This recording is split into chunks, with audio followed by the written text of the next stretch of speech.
El Santo Grial, bajo la antigua Roslin espera. La espada y el cáliz velan sobre su puerta. Reposa adornada por el arte de grandes maestros. Descansa al fin bajo una bóveda estrellada.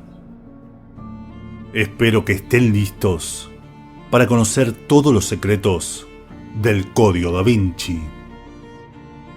Bienvenidos y prepárense para ser testigos del oculto.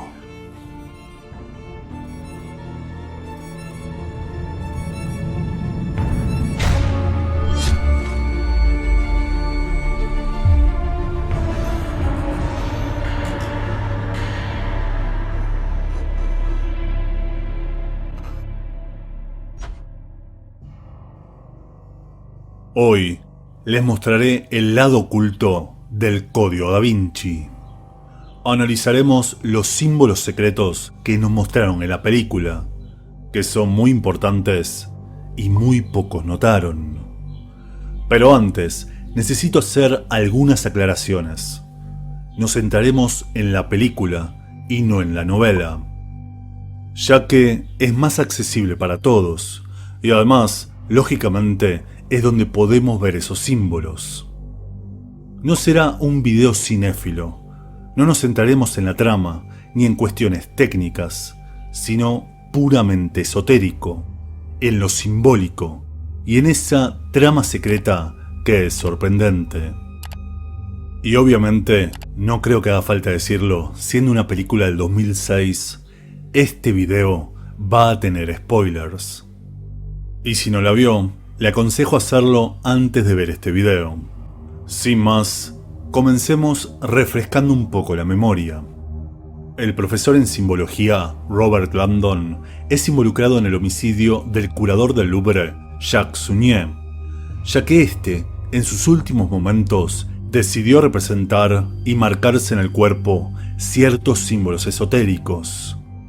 Al meterse en el caso y ser declarado culpable, termina en medio de una guerra oculta de dos misteriosas sociedades secretas, en la búsqueda del Santo Grial, el Opus Dei y el Priorato de Sion, del que ya hablamos en este video. Pero repasemos. El Priorato de Sion fue fundado por Godofredo de Bouillon tras conquistar Tierra Santa durante las primeras cruzadas del 1096. Tras este logro, cuentan que dejó a su hermano en el trono para dedicarse a proteger a los peregrinos que viajaban a Jerusalén, fundando el Priorato de Sion y su brazo armado, los Caballeros Templarios, quienes, según la leyenda, son los protectores del linaje real de Jesucristo, adoptando el símbolo de la flor de lis. Mientras que el Opus Dei, simbolizado por el globo crucífero, que representa el dominio de Dios en la tierra, es una sociedad radical ultracristiana que buscaría eliminar el linaje para que éste no derrumbe la iglesia como institución. Una guerra secreta muy bien representada en el Juramento de los Horacios, la primer pintura completa que se nos presenta en la introducción. Una pintura que representa la escena donde tres hermanos se preparan para una batalla contra sus enemigos, quienes además son sus cuñados, simbolizando así la importancia del cumplimiento del deber por sobre lo sentimental, pero además mostrándonos tres espadas sostenidas por su padre, simbolizando así la flor de lis. Tras las amenazas, Jacques Sunnier decide contarle al monje Silas la supuesta ubicación del Santo Grial. En la sacristía de la iglesia de Saint-Sulpice está la línea rosa, debajo de la rosa. Mientras vemos de fondo otra pintura intrigante, la cabeza de Juan Bautista en bandeja de plata, de Bernardino Luini, inspirada en bocetos de Da Vinci, representando el destino del Bautista tras el capricho de la princesa Salomé. Recuerden que muchas veces les conté que Juan el Bautista para algunos, era el verdadero Mesías. Sé que están esperando ese video, pero era necesario mostrarle estas cosas antes. Un cuadro que nos muestra, en cierto modo, el deseo del Opus Dei para los herederos de Cristo. Algo que también se ve en este otro cuadro que nos muestran en la introducción, siendo supuestamente la Madonna Lita de Da Vinci, aunque a mí me recuerda más a aquel bebé oscuro mostrado en la Pasión de Cristo, que representa al Anticristo sostenido por Lucifer durante la crucifixión, quien, mientras Cristo le reclamaba a su padre sintiéndose abandonado, estaba protegido en los brazos de Lucifer, mostrando así nuevamente la oscuridad de los actos del Opus Dei sobre la descendencia de Cristo. Pero quiero centrarme en la frase final de Jacques Sunnier, debajo de la rosa, un término muy antiguo que tendrá relevancia a lo largo de la película. Antiguamente se utilizaba para guardar un secreto, como una especie de sello. La típica frase, lo que se diga en una reunión no traspasará las paredes. Lo que se diga en una reunión queda debajo de la rosa. Pasemos a los símbolos que representa Jacques Sunnier en su lecho de muerte, de los que obviamente no puedo poner imágenes. El hombre de Vitruvio es uno de los dibujos más famosos de Da Vinci, donde representa el estudio sobre proporciones del cuerpo humano del arquitecto Marco Vitruvio, y por eso simboliza la proporción divina, mientras que en su pecho se dibujó un pentagrama que, lejos de lo que dicen las malas lenguas, y resalta el comandante Foch, quien está a cargo de la investigación, no es un símbolo diabólico, sino todo lo contrario. Es el símbolo de Venus, representando tanto al lucero del alba como la flor que dibuja el planeta Venus en el cielo, tomando como ejes a la Tierra y al Sol, representando así nuevamente una rosa de 5 pétalos. Y verá cómo estos símbolos que estamos viendo se repiten a lo largo de la película. La rosa, símbolo de la madre naturaleza, la fertilidad, la Venus divina. Un pentagrama que, como expliqué varias veces, también representa al control del hombre sobre los 5 elementos de la naturaleza. Por lo que además, al estar dibujado en el cuerpo de Sunnier, en el cuerpo de un hombre, representa los 5 lugares donde fue herido Jesús, de los cuales 3 tiene marcado Sunnier. La pierna, que no sabemos si ya estaba herido o se lo autoinfligió. Los clavos de la mano, representados por el marcador, y la herida de la lanza del costado, donde ingresó la bala. Un símbolo al que, según el obispo de Petersburg, le temen los demonios, un símbolo de protección. Así, entendemos el porqué de esos símbolos. Sunnier decide marcarse el símbolo de Venus para llamar la atención del profesor Landon, quien acaba de publicar su libro La feminidad sagrada, y así unirlo a su nieta Sophie Neveu en la aventura para descubrir el Santo Grial. Pero ahora pasemos a la importancia de la Iglesia del Santo Suplicio, que no solo se encuentra sobre el meridiano Arago, el antiguo meridiano cero, que debe su nombre al afamado astrónomo François Arago, quien además instaló el obelisco que hay en la iglesia, donde se proyecta el sol durante los solsticios y equinoccios, sino que además fue el lugar elegido por el escritor Víctor Hugo para su casamiento. ¿Recuerdan La Sociedad de la Niebla y los misterios de Verne? Volviendo al lecho de Jacques Sunnier, el profesor Landon y Sophie logran descifrar el anagrama que los lleva a recorrer un camino de pistas a través de las pinturas de Da Vinci. encontrando una llave marcada por una flor de lis, que utilizarán en el Banco de Zúrich para descubrir el gran secreto, un críptex que guarda un mapa que lo llevará por fin al Santo Grial. Un banco que no fue elegido al azar, y es que Suiza no solo está relacionada a los bancos, sino que además lleva en su bandera la cruz templaria. Recordemos que, entre otras razones, los templarios fueron perseguidos por cosechar mucho poder, riqueza y deudas del Vaticano. Escapando finalmente del museo frente a la estatua de Nike de Samotracia, la diosa de la victoria, aquella que guiaba a Atenea durante sus batallas. Una estatua que además, como vimos nuevamente en este video, provenía de la región de Samotracia, donde se rendía culto a Demeter, la diosa de la fertilidad, a quien veneraban en una antigua sociedad secreta que guardaba los secretos de Demeter, lo que se conocía como un culto mistérico. Y fíjense como siempre son los mismos atributos: diosas, fertilidad, femineidad, madre naturaleza. Y cerrando estas escenas, quiero remarcar este cuadro, que dura un segundo, que nos muestra un póster de Les Miserables, de Victor Hugo, nuevamente La Sociedad de la Niebla. Una obra de teatro que plantea una discusión entre el bien y el mal, sobre leyes, política, ética, religión y justicia. La trama de esta guerra secreta.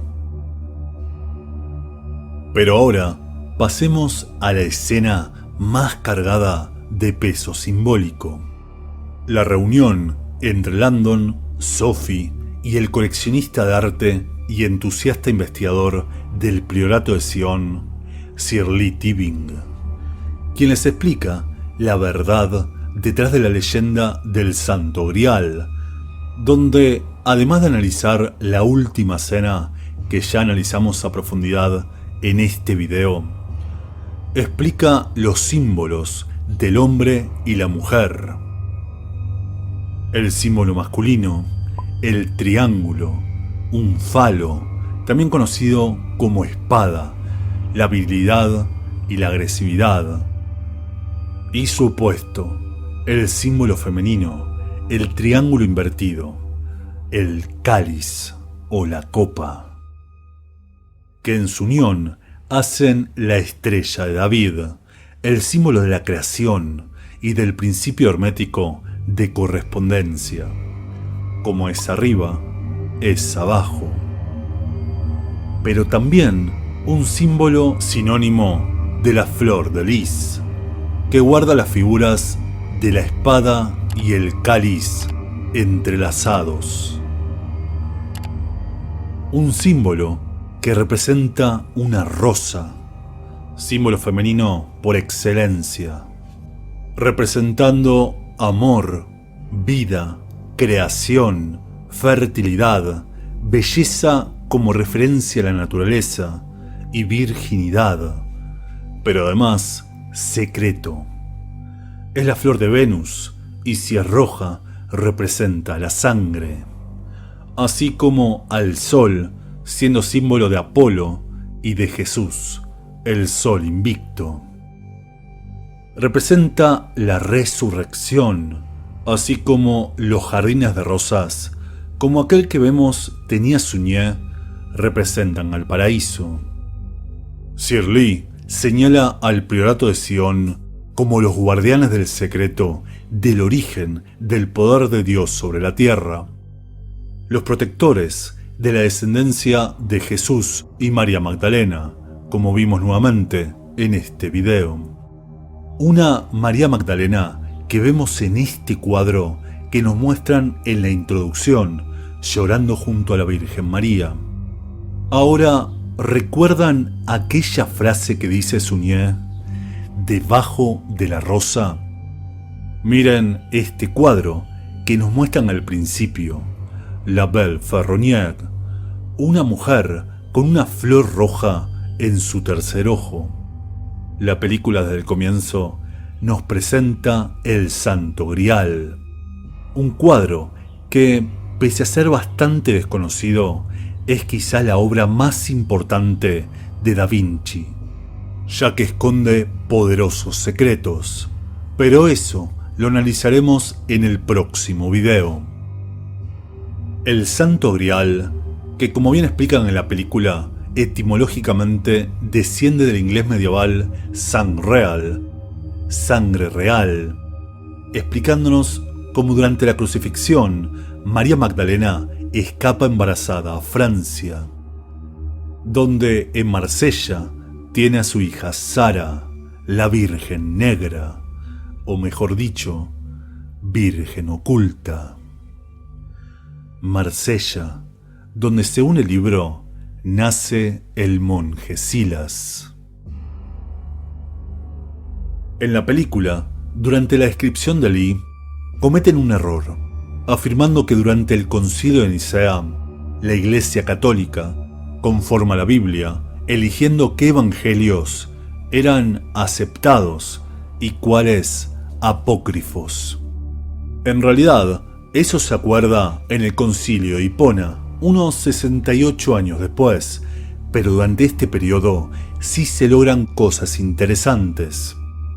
En el Concilio de Nicea del 325 se determinan los cánones o reglas de la Iglesia Católica, donde por ejemplo, en el tercer canon se prohíbe a los miembros del clero convivir con una mujer que no sea su madre, hermana o familiar.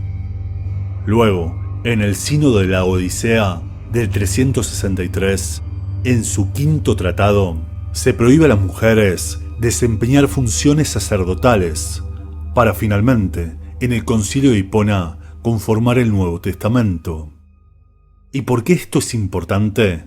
Porque de esa forma se impidió a la descendencia de Cristo reclamar su iglesia. Una opresión y persecución que terminó manchándose de sangre tras la publicación en 1486 del Maelus Maleficarum, el martillo de las brujas. Y es que, tal y como describe la Biblia, los ángeles caídos descendieron a la tierra para unirse a las mujeres humanas, y les explicaron las artes ocultas de la magia, la adivinación y a utilizar su poder divino. ¿Comprenden por qué tanta persecución a las mujeres? Pero además, Shirley Tebing asegura que María Magdalena no era ninguna pecadora y que fue difamada por la Iglesia en el 591 de nuestra era. Algo que es totalmente cierto y fue aceptado por la Iglesia. Pero primero, algo de contexto. ¿Alguna vez se pusieron a pensar cuántas Marías hay en la Biblia? Son por lo menos 7. La Virgen María, Madre de Jesús, María Magdalena, María, la hermana de Marta y Lázaro, quien, tras la resurrección de este último, lavó los pies de Cristo. María, la madre de Jacob y José, que podría ser la misma Virgen María, testigo de la tumba vacía del Mesías. María Cleofas, parte de las 3 Marías que escapan a Marsella. María, la madre de Juan, quien abre su casa en Jerusalén tras la crucifixión de Jesús. Y finalmente, la María mencionada en Romanos. Por eso, es bastante entendible que el tema de las Marías se preste a la confusión, algo que utilizó la Iglesia para difamar a la Magdalena. Fue durante el siglo IV cuando comenzó a asociarse a María Magdalena con la pecadora que lavó los pies de Cristo con sus lágrimas en Lucas 7:36. Pero veamos qué dice ese pasaje bíblico. Uno de los fariseos rogó a Jesús que comiese con él, y habiendo entrado en la casa del fariseo, se sentó a la mesa. Entonces una mujer de la ciudad, que era pecadora, al saber que Jesús estaba a la mesa, trajo un frasco de alabastro con perfume, y estando detrás de él, a sus pies llorando, comenzó a regar con sus lágrimas sus pies, y los enjuagaba con sus cabellos, y besaba sus pies, y los ungía con perfume. Como ven, en ningún momento se le da nombre a esa pecadora que fue perdonada por Jesús. Pero luego leemos en Juan 12:1. 6 días antes de la Pascua vino Jesús a Betania, donde estaban Lázaro, el que había estado muerto y a quien había resucitado. Y le hicieron allí una cena. Marta servía y Lázaro era uno de los que estaba sentado en la mesa con él. Entonces María tomó una libra de perfume de nardo puro, de mucho precio, y ungió los pies de Jesús y los enjuagó con sus cabellos. Así fue como el Papa Gregorio el Grande, a fines del siglo VI, luego de 2 siglos de difamación, declaró: ella, a la que Lucas llamaba mujer pecadora y a quien Juan llama María, nosotros creemos que era la María de la que salieron 7 demonios, de acuerdo con Marcos, difamando así para la historia a María Magdalena como pecadora. Lee asegura que era María Magdalena quien debía continuar la iglesia y no Pedro, algo que se confirma en el Evangelio de María Magdalena, del que también hablo en este video, y en el Evangelio de Felipe, que ambos se los dejaré en mi Twitter para que los descarguen. Pero como el de María Magdalena ya hablé, y también lo leen en la película, centrémonos en qué dice Felipe. Había 3 llamadas María, quien caminaban con el amo todo el tiempo: su madre, su hermana y la Magdalena, la que es llamada su pareja. La pareja de Cristo es María Magdalena. Él amaba a María más que a todos los demás discípulos y la besaba a menudo en la boca. Pero esto es más profundo aún. Jesús, por parte de su padre, desciende del linaje del rey David, quien a su vez es tataranieto del rey Salmón de Judá, la mano derecha de Josué, quien se casó con Rahab, la prostituta de Jericó. Interesante, ¿no?, que el Mesías descienda de una prostituta, la difamación que la iglesia eligió para su esposa. Pero acá encontramos 2 problemas para que Jesús se siente en el trono de Jerusalén.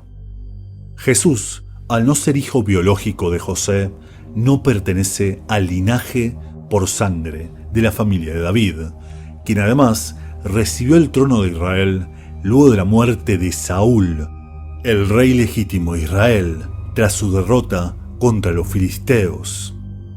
Ahora, María Magdalena no solo pertenecía a la nobleza, siendo además una mujer libre y culta, como suele representarse en el arte, sino que además era descendiente directa de la tribu de Benjamín, a la cual pertenecía Saúl. Por lo tanto, María Magdalena sí tenía sangre real, y su casamiento con Jesús era lo que reafirmaba su trono en Israel, más allá de ser hijo de Dios, claro. Por eso tiene tanta importancia la descendencia de Cristo. Y fíjense cómo en cada pintura de María Magdalena que les muestro se la representa con un frasco, cántaro o copa. Una descendencia legítima que podría reclamar la iglesia y destronar la institución de Pedro. Esa era la verdad que lacra Iglesias, una de las pistas que dejó Suñé y el lema del Priorato de Sion. Pedro, que además, y esto es una curiosidad, recuerdan que siempre les digo que los símbolos no son ni positivos ni negativos, sino que dependen de cómo se empleen. San Pedro fue crucificado como Jesús, pero decidió hacerlo boca abajo, porque supuestamente no merecía la misma muerte que el Mesías. Ahora, si la cruz representa el bien, la cruz invertida, ¿qué representa? Volviendo a la escena de Lee, vemos alrededor de la sala estatuas muy interesantes. Por parte del panteón griego, vemos representada a Demeter, que ya nombramos con la Nike de Samotracia. Vemos también a la Isis egipcia, madre de Horus, a quien vemos amamantando durante la presentación del libro de Landon.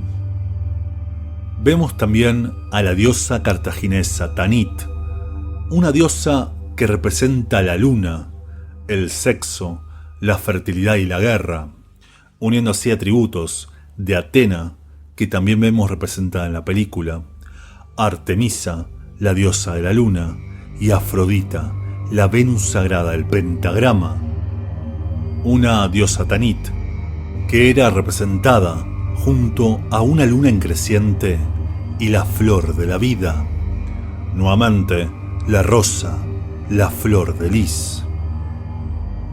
Vemos posiblemente a María Canon, una mezcla entre la Virgen María y las diosas hindúes, un sincretismo generado en Japón para profesar el catolicismo durante la prohibición. Y además de la diosa Kali bailando la danza de la destrucción, vemos a la Madonna de Brujas, la estatua hermana de la Piedad del Vaticano, presente en el castillo Pitamiglio. ¿Ven cómo todo se conecta? Yendo más adelante en la trama, los protagonistas descubren un poema bajo la rosa de Cryptex. En Londres, a un caballero un papa enterró. El fruto de sus obras, la ira de hombres sagrados provocó. Busca el orbe que en su tumba debiera estar. Os hablará de carne rosada y vientre fecundado. Una búsqueda que lo lleva al supuesto único lugar donde podría estar enterrado un caballero templario, la iglesia del Temple en Londres, que está adornada por grutescos, estas estatuas deformes que fueron criticadas por el arquitecto Marco Vitruvio, un claro mensaje de que era la iglesia equivocada. Y como vemos, la iglesia indicada era la abadía de Westminster, donde fue enterrado el quizá gran maestre del priorato de Sion, Sir Isaac Newton. Y ese orbe faltante era la manzana, la musa que despertó en él la teoría de la gravedad. Una manzana que simboliza el amor, la alegría, el conocimiento, la sabiduría y la adivinación. Un símbolo que para el cristianismo tiene dos significados. Por un lado, asociado a Cristo y la Virgen María, representando la salvación y, curiosamente, la renovación, mientras que por el lado oscuro es el símbolo del pecado original, del engaño. El símbolo de Eris, la diosa de la discordia, que con su manzana desencadenó una guerra entre los dioses. Una manzana que le fue entregada a Afrodita, a Venus, por ser la más bella. Un símbolo que une a la ciencia con la religión y que, curiosamente, al abrir el Cryptex había que escribir manzana en latín, que tiene dos traducciones, de las que Landon elige pomum por sobre malum. Parece que el profesor Landon eligió de qué lado estar. Así, finalmente, descubren la ubicación del Santo Grial en el verso que les leí en la introducción. El Santo Grial bajo la antigua Roslin espera. La espada y el cáliz velan sobre su puerta. Reposa adornada por el arte de grandes maestros. Descansa al fin bajo una bóveda estrellada. Y acá siempre pensé que esta capilla que nos muestran al final estaba inspirada en Rennes-le-Château, una misteriosa iglesia erigida en un pequeño pueblo francés por el párroco Berenguer Sunier, de quien tomaron el nombre para el curador del museo y abuelo de Sophie en el Código Da Vinci. Una iglesia plagada de simbología pagana y que está dedicada a María Magdalena, a la que hace tiempo quiero dedicarle un video, pero nuevamente era necesario hacer este primero. Sin embargo, la capilla Roslin no solo existe y está atravesada por el meridiano Arago, sino que guarda un secreto sumamente importante. Esta no solo fue fundada por William Sinclair, una de las familias más importantes de Escocia, inmigrantes franceses a los que los reyes de Escocia les concedieron estas tierras, siendo además Sinclair el apellido original de Sophie, quien, ahora sí podemos decirlo, es la última descendiente de Cristo viva según la película. Pero además, los Sinclair figuran como fundadores originales de la masonería en Escocia, siendo además sus mecenas. Curioso, ¿verdad? Ahora, en el sepulcro de María Magdalena, no solo encontramos un florero con una rosa, la marca de que el grial estuvo ahí, sino que vemos símbolos y pinturas muy interesantes. Primero, esta, de la que hablaremos en el próximo video, sobre la Belle Ferronnière. Este símbolo, el Magnus Opus, la obra maestra, sino además que la entrada al archivo del Santo Grial está oculta bajo una luna en creciente. Antes de retirarme, quiero hablar de Sophie Nouveau, la descendiente de Cristo, el Santo Grial, quien, al traducir su nombre del francés al español, significa la Nueva Sofía, un nombre griego que significa sabiduría, y por eso los filósofos se los conocía como sofistas, la nueva sabiduría que renovará la Iglesia.